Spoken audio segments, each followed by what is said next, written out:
while your day is winding down. They're just getting started. This is South Coast Tonight with Chris McCarthy and Marcus Farrow. They've got you covered on all the news of the day, from local issues to politics on both sides of the aisle. This is the place where the movers and shakers come to be heard, to listen, and where they're held accountable. This is South Coast Tonight on WBSM.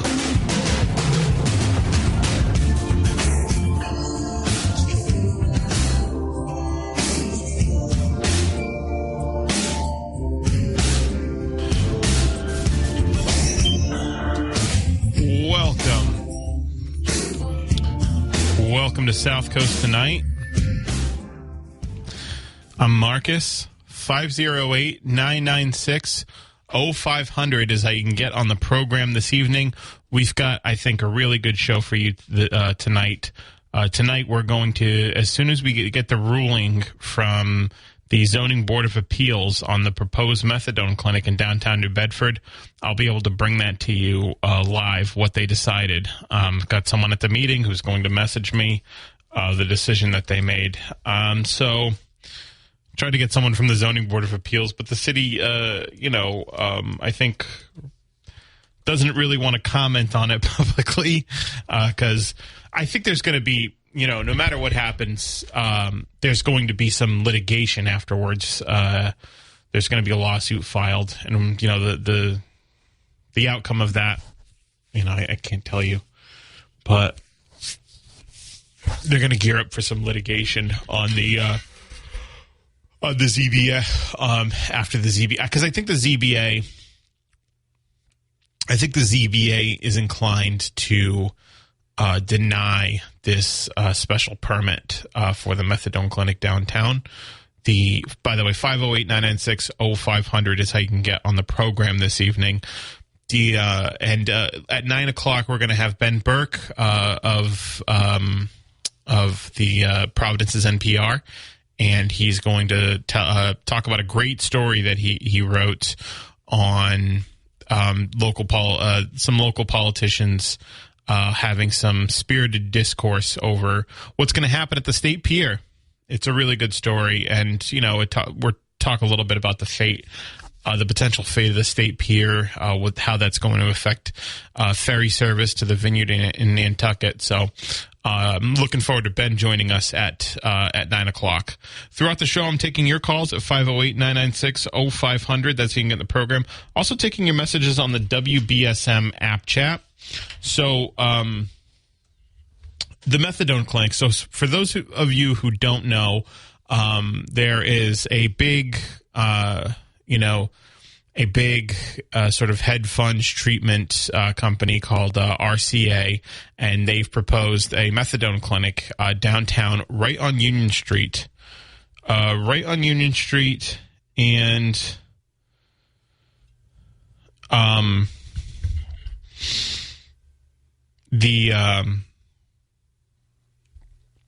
right where Fall River Pawnbrokers is, right?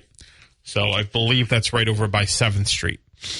So the corner of Union and 7th, where Fall River Pawnbrokers is, across from my old office, where the Justice Bridge Legal Center is, where fresh out of law school attorneys, start their practice that graduate from UMass Law. So there's a proposal to put it there.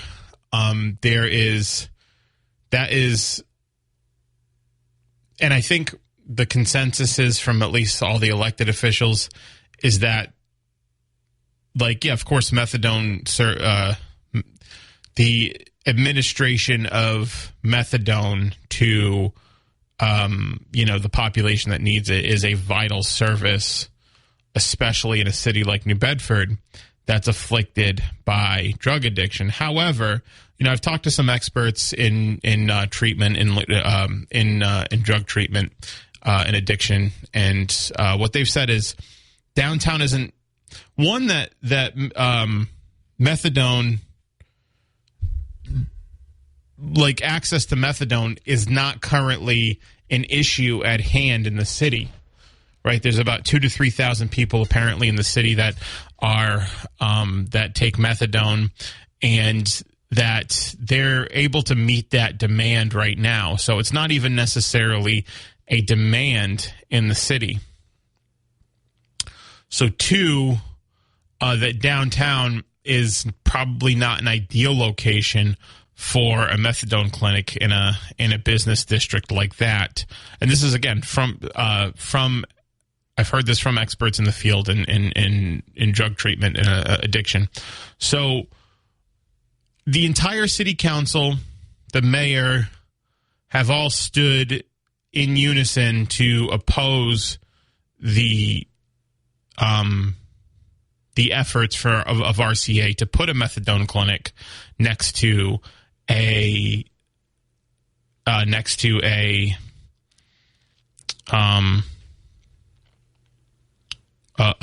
Fall River Pawnbrokers, the pawn shop downtown. But there's nothing they can singularly do about it because it is subject to the approval of the Zoning Board of Appeals.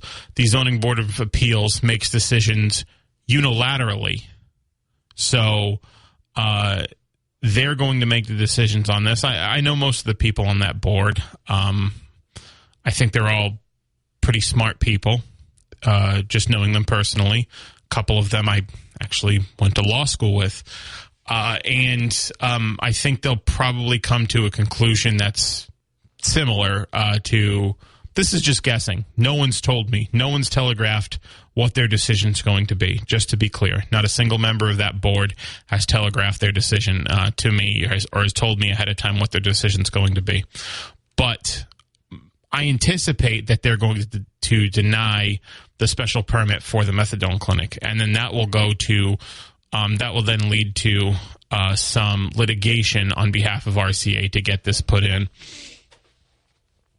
You know, there's a lot of discussion around this because there is some discussion about whether or not Fall River or people with influence from Fall River have lobbied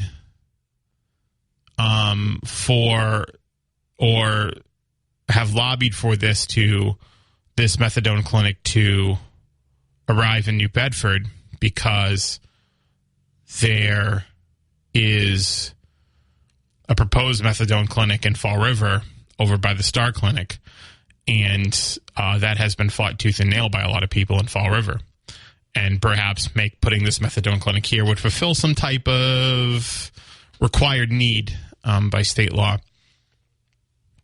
There was an added discussion. There was some added discussion to this debate when the city council approved a residency waiver for someone to operate a business, the Fall River Pawnbrokers business, operate the Fall River Pawnbrokers business that is from Fall River, in fact. And the city council had passed that waiver, I think, unanimously. It got sent back.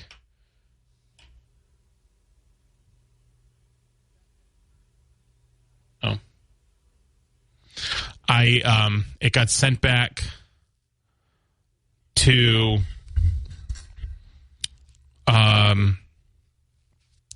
so the mayor tried to veto the residency waiver. The city council attorney had basically said you can't veto the residency waiver. So the city had basically voted to put that that veto on file. Now, the mayor was upset about this because he thought that there should have been some added discussion to the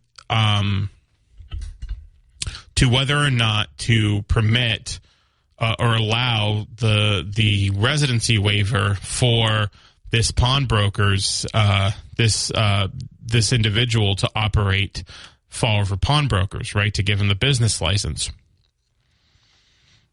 It seemed like, I think the argument he was making, and I think he spelled it out to the council beforehand, or even in the letter, that you have an opportunity, you have leverage in this discussion on whether or not the methadone clinic can happen. And actually, I think that, honestly, what I think is, it might have been a good opportunity to put that waiver on hold and say, well, listen, I think having a drug addiction treatment facility next to a pawn shop is necessarily is sort of a could present itself as a predatory venture, right?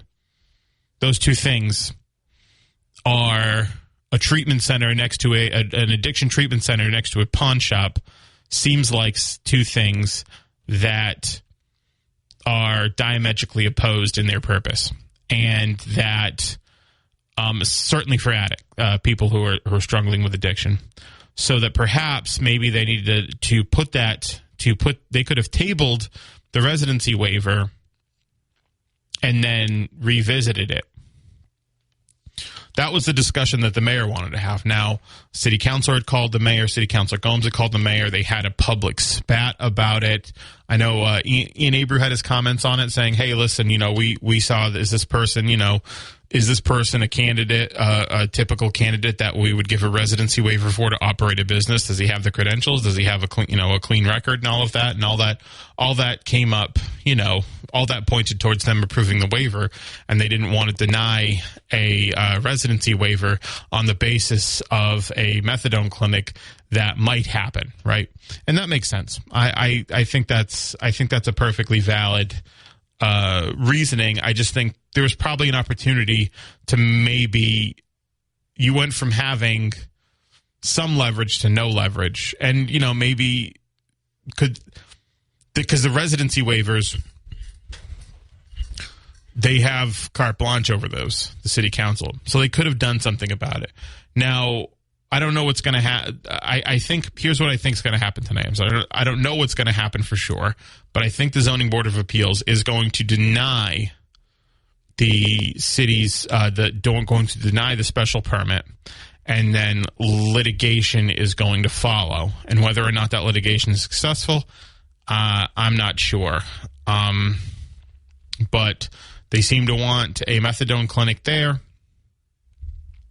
and they think it's a good spot for it, but the city does not think it's a good spot for it. Again, I've talked to people in the actual profession of addiction treatment and counseling, and they have told me that, in fact, this methadone clinic would not meet a need because the demand for people receiving methadone in New Bedford has been fulfilled. There's 2 methadone clinics, I believe, but that need is being fulfilled, and it's I think by 2,000 to 3,000 people in the city that are receiving that are getting methadone are able to get it. And 2, in the middle of their business district is probably not the best place for the methadone clinic for a few reasons. One of which being there's probably people who are, taking methadone that would not necessarily want to be. And I'm not saying you should be ashamed of it, but there's probably some people that don't want their business out there who don't necessarily want to go to a methadone clinic that is in a business district and out there right on one of the busiest, probably one of the top 2 or 3 busiest streets in the city, Union Street, right, going all the way down into downtown. So that's basically the methadone clinic situation in a nutshell. Again, we're going to get an update. We are.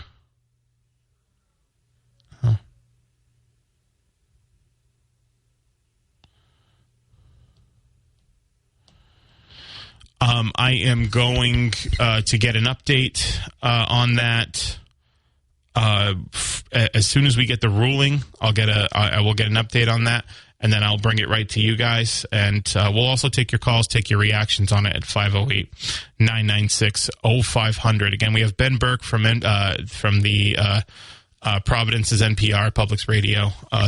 He had a great story today on the. It was, I think he published it yesterday. I got it last night. I think it's out today, but it's on the some local politicians having some differences of opinion on how the future of the state pier should be decided. You get quotes directly from Bill Strauss and Mark Montigny and Mayor Mitchell.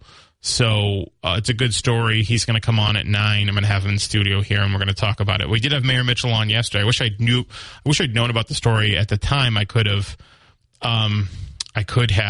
asked Mayor Mitchell about it.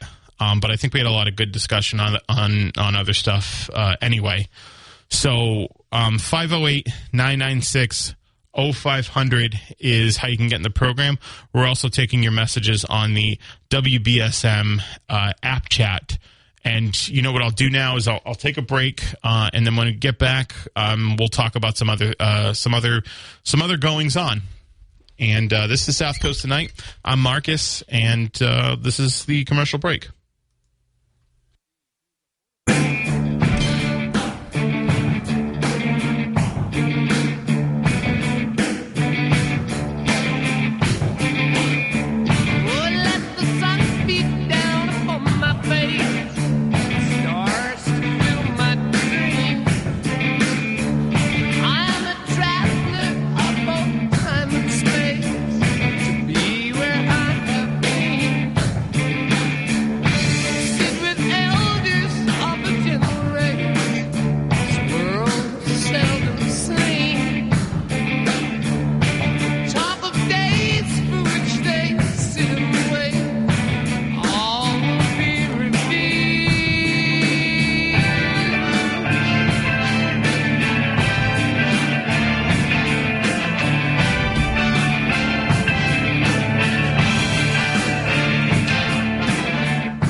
Welcome back.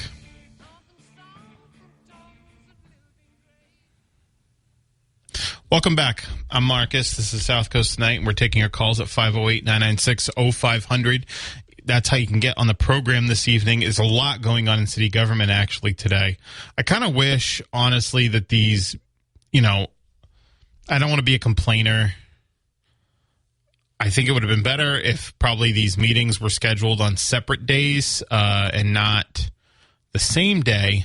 But, I'm not going to crow about it.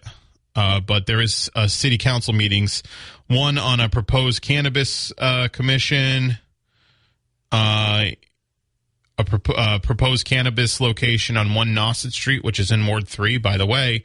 Got the dates on the special election for Ward 3, so we'll talk about that in a minute. So basically, there's one on New Bedford adjusting retirees' cost of living base. That's in the Finance Committee. And there's a proposal for a new cannabis place on 1 Nauset Street. That's been in the works for quite a while, actually.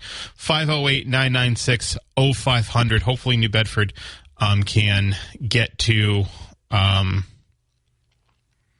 finally get marijuana facility in the city. Good evening. Hey, Marcus, how are you? Good. What's up, Barry? Yeah.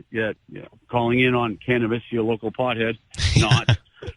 Hey, Marcus, I just wanted to congratulate you on Hero's candidacy, the whole campaign. The way that you guys conducted the debate was incredibly awesome, fair and balanced down the middle. And I was taught a long time ago. This goes back to, do you remember when Biff's nephew, Bobby Foster, he ran against, I think, Strauss at the time? Do you remember that? I don't think so. It was probably just a kid. Yeah, probably just a kid, I know. But anyways, this is Father Time coming in with history. So I was taught by Biff that, so Biffy had us go to when Bobby lost, we went to the other candidate's party or victory or whatever it was, the headquarters, and we all congratulated the victor. Yeah. And it's kind of what you stand for. I was taught that, Marcus, I must have been in my 20s. But it's all part of us being a community. Sure. I was taught that by Senator McLean, and I just wanted to congratulate you on the way that you guys conducted it. Thanks. The information was fair and balanced, and just congratulations, Marcus, on the job that you do. I appreciate that. Thank you, Barry. You too. Yeah. So a couple things actually, just on that. Speaking of concessions, one. When I talked to DA Tim Cruz, Chris and I talked to DA Tim Cruz. Was it Monday? And I put out a column on it. DA Cruz said he hadn't received a concession call from Rasan Hall, the challenger. Rasan Hall and DA Cruz are here for a debate, if you'll remember, on October 31st. I think it was pretty good. But Rasan's camp reached out to me and said they had actually reached out to DA Cruz for a concession call, but I think it must have gotten lost in translation. They gave me timestamps and stuff. It must have gotten lost in translation, but I just wanted to correct the record on that. It seems like there was miscommunication perhaps between the camps. Not something I really want to get in the middle of, but just something I wanted to address specifically, because I thought Rasan was a good guy, and I think making concessions and contacting your opponent afterwards is the right thing to do. Actually, I think McCarthy told me when he ran for state rep against Bob Kazera, what was that, like the early 90s or something like that. After he lost, he went to the election party and shook his hand. So that's always good to do. Make a concession call. I think it's a good way to move forward. I don't know how much that happens anymore. I think it still does happen locally. I don't know how much it happens in national politics, though. So 508-996-0500 is how you can get in the program. Yeah, so there's 2 city council meetings tonight. There is the special there's the meeting on cannabis, the Cannabis Commission, basically trying to get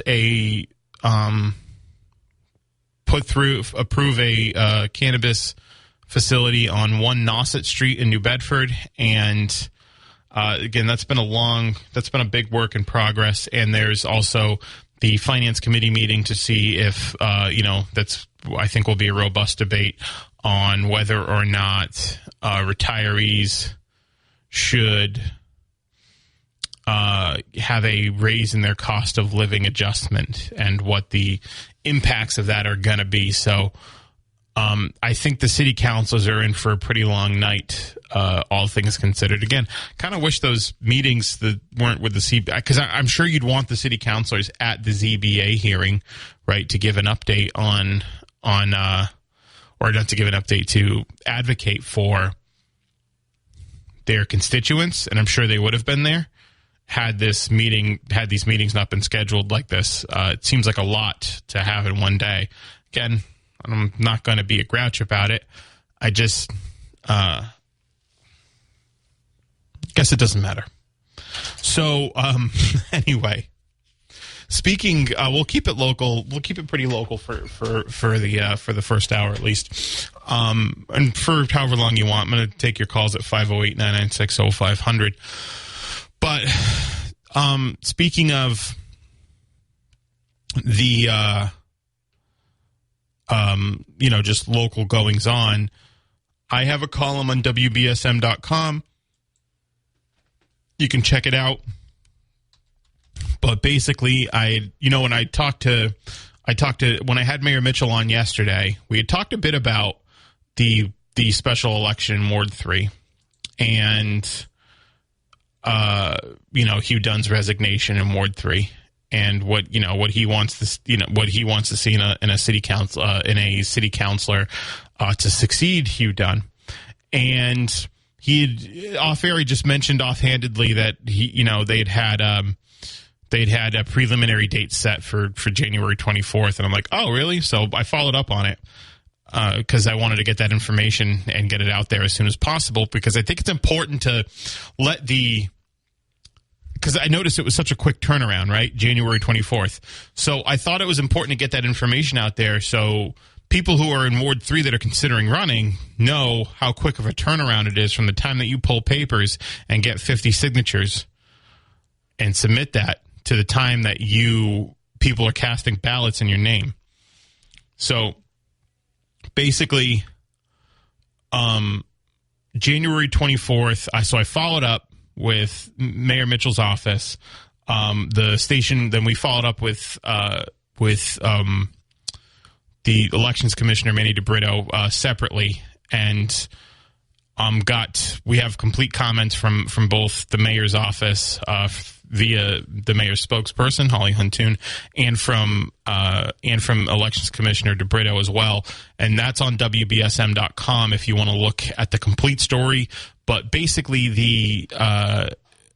the dates for the Ward 3, and this is important if you live in Ward 3 and you want to run, the Ward 3 City Council election is a quick turnaround because you're going to pull papers sometime in the first week of December. This is according to Mitchell's spokesperson, Holly Huntoon. You're going to pull papers sometime in the first week of the special of December. So that means you're going to pull out nomination papers. You're going to sign your name. So as soon as you pull papers, people know that you've done it. You can't sneakily pull papers and think, oh, I'll just drop the signatures on. You pull papers, you're going to sign them out. So we'll know who's pulled papers for Ward 3. But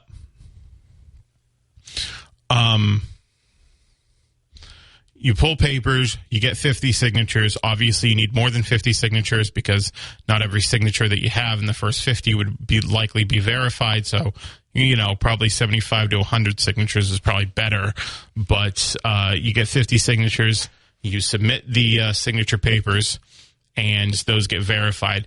So when you do that, you've got to hit the ground running because January 24th is the preliminary election date. So that means if there are more than two people in the special election, I have to imagine there's going to be more than two people. If there's more than two people in the special election, then there's going to be a preliminary date. That's going to cut it down to two people. And then those two people are going to face off in the general election and, fight for the remaining percentage of those votes. I mean, when we ran that special election back in 2017, I think I've talked about this before with Hugh Dunn. We got 53% of the vote in a six-way primary or preliminary, 53% of the vote. So kind of knew it was over. Kind of knew it was over at the preliminary because we already got most of the voters in a six-way primary. But still hit the ground running. Still knocked doors. Still put signs out. Still handed out lit and did direct mail. And then he got 69% of the vote, I think, and then got 73% of the vote the next go-around when he ran for re-election in 2019 with an opponent. So, it was a particularly strong showing. But after, when so February 28th is the February 28th is the general election date. So preliminary date is January 24th. General election date is February 28th. Now, then if that person whoever gets elected is going to serve out the remainder of Councillor Dunn's term. But that means if you want to do beyond that, if you want another term, you're going to have to run for election that fall in November. So you're doing basically these two elections, and then you got to turn around and do a third election. So that's a lot. That's a quick turnaround, too. You're going to have to raise, I think, a significant amount of money.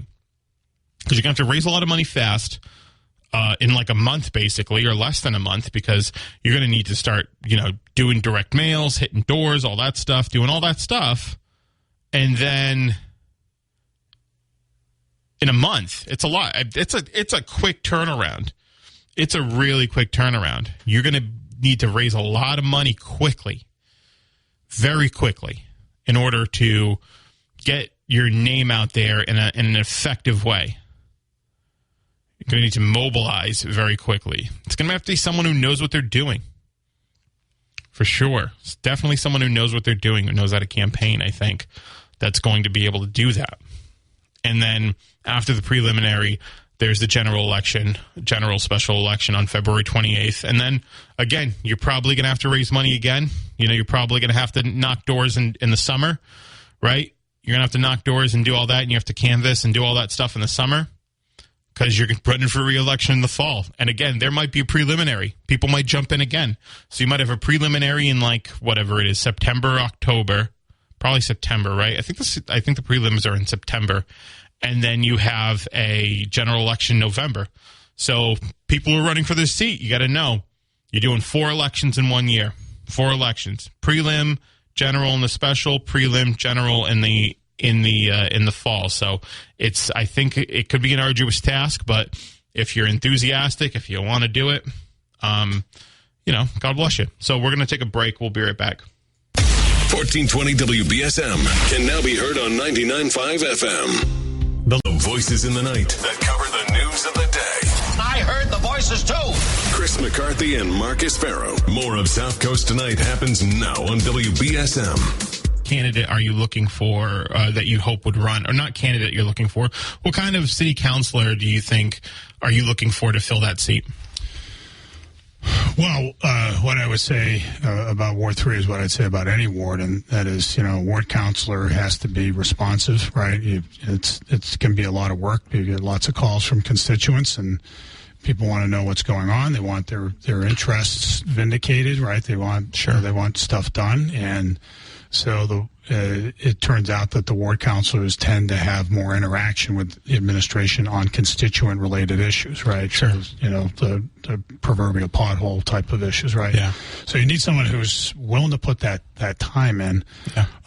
But, of course, the council weighs in on far more complex issues than just potholes and constituent calls, right? Yeah. So as important as those are. So, when it comes to municipal finance, when it comes to ensuring that the city is financially stable and growing, and that we have policies in place that enable us to, to deliver the services that our residents are entitled to, you need someone who does their homework, right? And that means you got to commit the time, right? Reading the materials that the administration submits to the city council every 2 weeks is something new. And when it comes time to make decisions about policy, not necessarily gravitating in the direction of the person who's hollering the loudest, but just really sitting back and thinking things through, getting opinions from both sides, and then exercising your best judgment. At the end of the day, that's all you can do. So that was Mayor Mitchell's comments on who. What type of city councilor is best to fill that role in every role. I think Hugh actually filled that role well. But now looking forward, you have to look at somebody, I think, that has a policy background, right? That has a policy background, again, that you believe will respond to the constituent, / pothole issues. But it's more than, the saving, pulling your cat out of a tree. It's complex policy discussions on, municipal issues. So, we're not hearing a lot, in the column you can, Manny DeBrito, the elections commissioner, mentions that there have been people that have come in or contacted the elections office to express interest in the Ward 3 special election. But, that doesn't mean, you can call it. Anybody can call or show up to the elections office. And he acknowledges that too. Anybody can call and show up to the elections office. Doesn't mean you're going to pull papers, submit your signatures and run. So I talked to a couple of people. I saw Lisa Lemieux when I was covering a Paul Heroux rally, actually, when I was covering that. The Sunday before the election in New Bedford, where Kim Driscoll came down and all that. And I just, I'd asked her, I was like, are you going to run? And she basically said, she didn't commit to anything. It was, a day or two after Hugh had announced his resignation here on South Coast Tonight. She said she wasn't going to commit to anything, but she'd do her due diligence. Now, I think Lisa would be considered a very formidable candidate if she did jump in because, she's a Democratic state committee woman. She's the president of the Labor Council. She knows policy. She'll have organizational support, right? She'll know how to run a campaign, and she'll have, a lot of union labor support and all of that. She'll have, I think, an infrastructure to run a really strong campaign. So I think she's a formidable challenger if she decides to pull paper. She lives in Ward 3. I spoke with Robert Bromley today. So Robert Bromley is a longtime member of the Veterans Advisory Board here in the city in New Bedford. He was the former curator of the the Fort Tabor, Fort Rodman Military Museum, and still a member of the association. And he also organized the Veterans Day Parade. So, and works in the Rhode Island State Senate as a financial analyst. So, he, I think, would be a pretty strong candidate too. So, those are the two candidates I've actually had a chance to talk to. All the other candidates that didn't win the last election, that didn't win the last special election that ran second behind Hugh. They haven't expressed any public interest. Those are just, basically I heard rumors, so I reached out to people. I haven't heard anybody else declare publicly that they're going to run. So, you have Beth Photo who finished second in the second in the preliminary, and then second to Hugh Dunn. You had Guy LaRocque, the trial attorney, Kathy Danner, and Mark Sajak, former city councilors, and you had Republican state committee woman and former school committee member Jill Usach. So that's the field. That was 6 years ago. A lot can happen in 6 years. I didn't even know Chris McCarthy in 6 years. I'd never stepped foot in the studio 6 years ago. I did actually, because we had to buy hats, but still. So a lot can happen in 6 years. Just because someone ran back then doesn't mean they'll run now, but if they do, they at least have, I think, generated some name ID. All right, I got to take a break. Just wanted to mention something.